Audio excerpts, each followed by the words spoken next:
다음 이야기. 인당수 제물로 팔리다. 어느 날 심청이 정화수로 쓸 물을 길어 우물에 가자 안악들이 삼삼오오 모여 앉아 수다를 떨고 있었다. 아이고 살다 사람 제물 쓴다는 소리는 처음 들었네.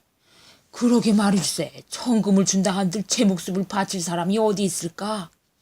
그러니 아직도 사람을 못 구하고 동네방네 돌아다니는 거 아닌가? 돈은 달라는 대로 준다고 하는데도 나서는 사람이 없다는구먼. 돈을 달라는 대로 준다는 말에 심청이 솔깃해서 물었다. 아주머니, 그게 무슨 말이에요? 아이고, 청이 왔구나. 너는 소문을 못 들은 게냐? 어떤 상인들이 제물로 쓸 처녀를 구한다는구나. 목숨값으로 얼마나 준대요? 소문에 듣기로는 달라는 대로 준다더라. 심청의 속내 알리 없는 안악이 무심하게 대답했다. 산다는 사람들이 어디 있어요? 그야 나도 모르지. 그나저나 제 목숨 내놓을 사람이 세상천지 어디 있겠느냐. 집에 돌아와 기도를 하는 도중에도 심청의 머릿속에는 그 이야기가 자꾸만 맴돌았다. 그러던 며칠 후였다. 심청이 한창 기도를 올리는 중인데 집 앞 골목이 시끌벅적하더니 누군가 고함을 지르기 시작했다. 우리는 남경으로 장사 다니는 뱃사람이요. 15세 되는 처녀 팔 사람 없습니까? 몸에 흉이 없고 15세만 된다면 돈은 달라는 대로 줄 터이니 처녀 팔 사람 없습니까? 듣던 중 반가운 소리였다. 심청이 꼭 15세였다. 몸에 흉도 없었다. 심청이 대문간으로 달려가 뱃사람들 가운데 우두머리를 집으로 불렀다. 대체 처녀는 왜 사려고 하시오? 인당수 지날 적에 15세 처녀를 제물로 바치려 하오. 인당수의 파도가 어찌나 심한지 거기서 죽은 사람이 한둘이 아니라오. 처녀를 제물로 바쳐야 용왕님의 진노가 가라앉아 바닷길이 안전하다오. 그럼 저를 사시면 어떻겠어요? 제가 15세입니다. 공양미 300석이면 눈먼 제 아버지 눈을 뜰 수 있다고 하니 저를 상값으로 공양미 300석을 몽운사에 보내주시면 됩니다. 뱃사람이 심청을 뚫어지게 바라보았다. 300석은 결코 적은 돈이 아니었다. 하지만 아비 눈을 뜨게 하려고 제 몸을 팔겠다는 심청에게 뱃사람은 무엇이라도 해주고 싶었다. 그리합시다. 300석은 내일까지 몽운사로 보내겠소. 배는 보름날에 떠나니 그리하시오. 왕상이 얼음 속에서 잉어를 잡듯 곽거가 아들 묻으려던 땅속에서 금을 얻듯 심청도 갸륵한 효심으로 아버지 눈을 뜨게 할 공양미 300석을 구한 것이다. 그러나 왕상이나 곽거와 달리 심청은 제 목숨을 버려야 아비 눈을 뜨게 할 수 있었다. 속모르는 신봉사는 그날도 공양미 300석 걱정에 한숨만 내쉬었다. 아버지, 걱정 마셔요. 공양미 300석이 내일이면 몽운사에 도착할 거예요. 신봉사가 한편으로는 반갑고 한편으로는 궁금하여 캐물었다. 아니 공양미 300석이 어디서 나서 바친단 말이냐? 인당수 제물로 팔렸다면 아버지가 슬퍼할 것이 뻔해 심청은 얼른 둘러댔다. 장정승 부인께서 수양딸로 삼자하시어 받은 것이니 염려 마셔요. 신봉사는 고개를 떨군 채 아무 말이 없었다. 자기 때문에 딸이 팔려간다 생각하면 가슴이 쓰렸지만 가만 생각하면 자신과 평생 고생하며 사느니 정승댁 수양딸로 사는 것이 딸에게 더 나은 일 같기도 하였다. 그래도 입안의 혀처럼 아비 마음을 잘 헤아려 주던 심청을 정승집 수양딸로 주어야 한다니 생각만 해도 몸의 한 부분이 사라진 듯 허전했다. 곰곰 생각하던 신봉사가 겨우 입을 열었다. 그거 참 잘 되었구나. 그래, 언제 가느냐? 아무리 좋은 일이라지만 심청은 울음이 섞여 말끝이 떨리는 것을 어쩔 수 없었다. 오는 보름날에 가기로 하였어요. 심청은 애써 밝은 목소리로 대답했다. 심청이 뱃사람에게 팔렸다는 소식은 삽시간에 퍼져 마침내 정승 부인의 귀에 닿았다. 천지가 개벽이라도 한 듯 깜짝 놀란 정승 부인이 심청을 불렀다. 정승 부인은 얼마나 놀랐는지 대문간에 초조하게 심청을 기다리고 있었다. 심청이 다다르자마자 부인은 심청을 와라 끌어안고 쿵쿵 가슴을 치며 나무랐다. 무정하고 무정하다 청아. 나는 너를 친딸로 여겼는데 너는 몸을 팔아놓고 영영 나를 속이려느냐. 말 안 하면 내가 모를 줄 알았느냐. 효성은 지극하나 아못 보는 너희 아버지 어찌하고 떠나려느냐.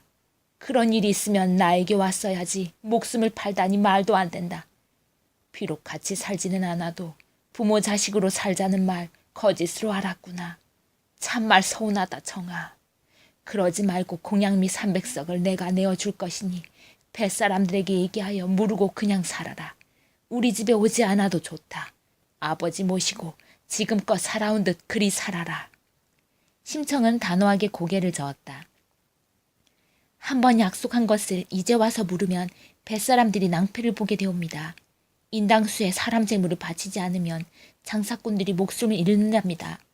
제 한 목숨 희생하여 장사꾼들의 목숨을 구한다면 하늘도 그 정성에 감동하여 아버지 눈을 뜨게 해줄 것이옵니다. 또한 부인께 미리 말씀드리지 않은 것은 어머니로 생각하지 않아서가 아닙니다. 아버지 눈을 뜨게 하는데 어찌 남의 재물로 공을 들이겠습니까?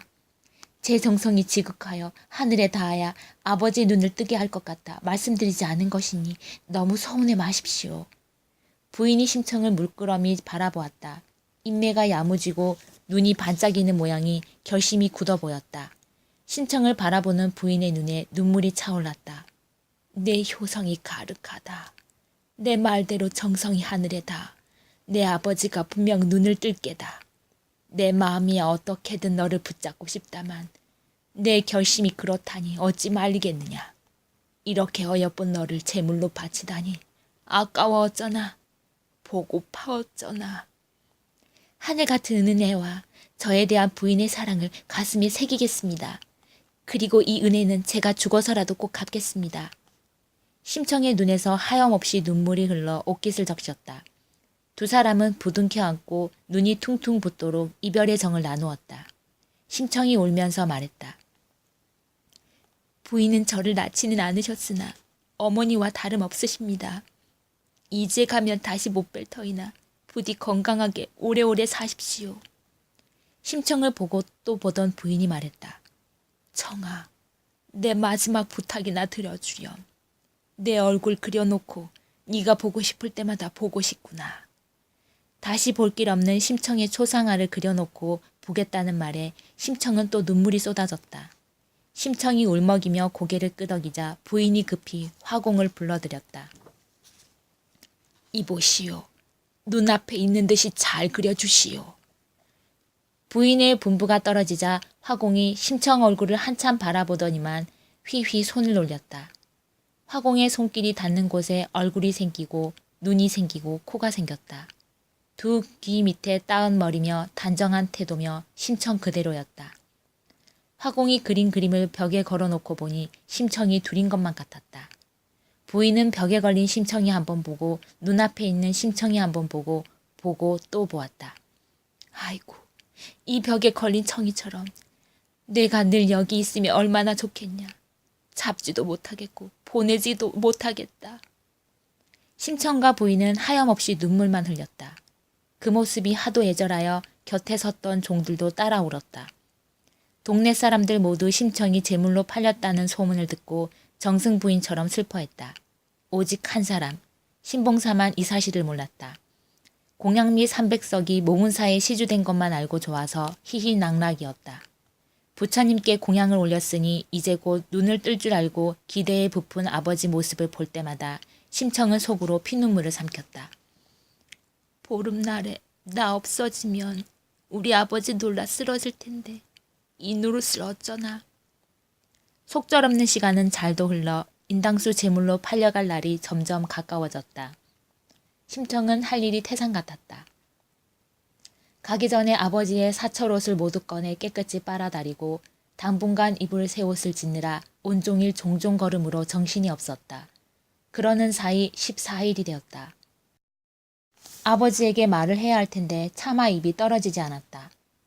밥상 앞에 놓고 입만 달싹이다 다시 닫고 이부자리 깔아놓고 입만 달싹이다 다시 닫고 끝내 심청은 이제 날 밝으면 다시 못 본다는 말을 하지 못했다. 속 모르는 신봉사는 드렁드렁 코를 골며 쉽게도 잠들었다.